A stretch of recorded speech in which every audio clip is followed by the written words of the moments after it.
Welcome back to another technical deep dive here in the debug zone. Today we're tackling a big question and breaking it down with insights from other users. Hopefully this clears up some misconceptions and helps you get the answer you need.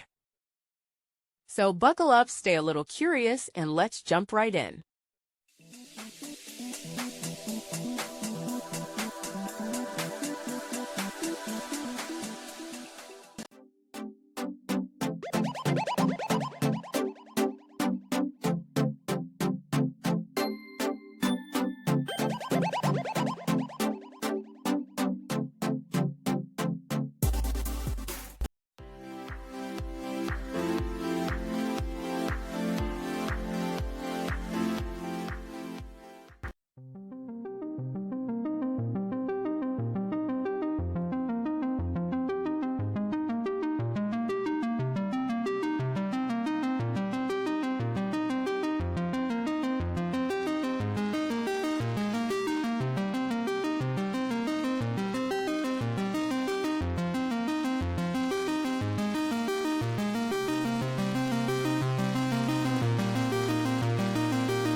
And that's a wrap.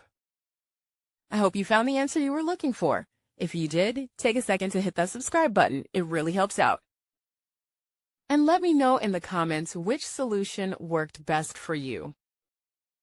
See you next time in the debug zone.